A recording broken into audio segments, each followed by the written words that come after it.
Sir வரலாற்றிலேயே நேற்று அதிக நேரம் சட்டப்பேரவை நிகழ்வு நடந்திருக்கு சார்.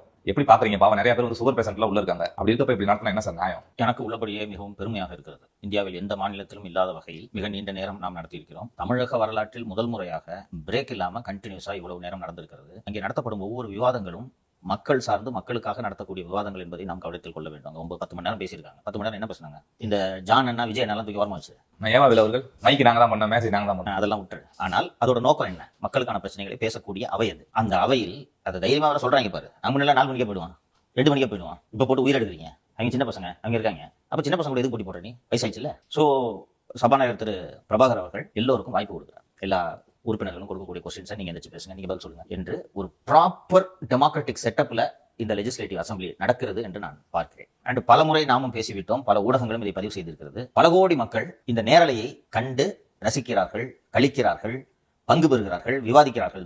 பல இடங்களில் பதிவு செய்யப்பட்டிருக்கிறது. கிட்டத்தட்ட திருவிழா போல கொண்டாடுகிறார்கள் மக்கள் இந்த அவை நடவடிக்கைகளை. இன்னொன்னு இதான் புதுசு. எப்படி IPL பாக்குறாங்களோ அந்த மாதிரி அது மாதிரி பாக்குறாங்க. மக்களுக்கு பொதுவாக இன்ட்ரெஸ்ட் வராது. ஒரு எடிட்லாம் பண்ணி முடிச்சு ஒரு 1/2 மணி நேரம் அனுப்புவாங்க. என்ன போடுவாங்கன்னு தெரியாதான்னு ஜனங்க பார்க்க மாட்டாங்க. இன்னொன்று அந்த 1/2 மணி நேரமும் முழுமையாக எங்கேயும் ஒளிபரப்பாகாது. 1/2 மணி நேரம் ஃபுட்டேஜ் அசம்பிளி வெளியில விடும். அசம்பிளி வெளியிடுற அந்த 1/2 மணி நேரம் ஃபுட்டேஜ்ல இருந்து 1 நிமிஷம் 2 நிமிஷம் எடுத்து நியூஸ் சேனல்ஸ் போடுவாங்க. சோ காலையில இருந்து நைட் வரைக்கும் இப்படி லைவா ஒட்டுக்கா பார்த்து தமிழக மக்களுக்கு பழக்கமே இல்லை, கொண்டாடுகிறார்கள். நன்றாக போய் கொண்டிருக்கிறது. இதுல ஒரு டெக்னிக்கல் பாயிண்ட் திமுக சொருகுறாங்க கொண்டு வந்து.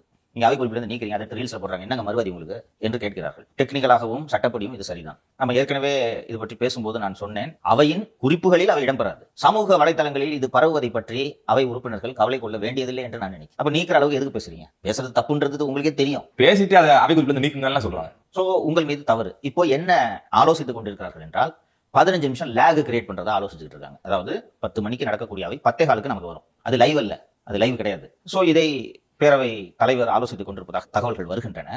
இதை இந்த அவை தலைவரும் இந்த அரசும் செய்ய வேண்டாம் என்று நான் கேட்டுக்கொள்கிறேன். மக்கள் அதை அப்படியே IPL மேட்ச் 15 நிமிஷம் லேக்ல பார்த்தா நல்லா இருக்குமா? இதை டிங்கர் பண்ணாம அப்படியே விடுங்க. ஜனங்க கொண்டாட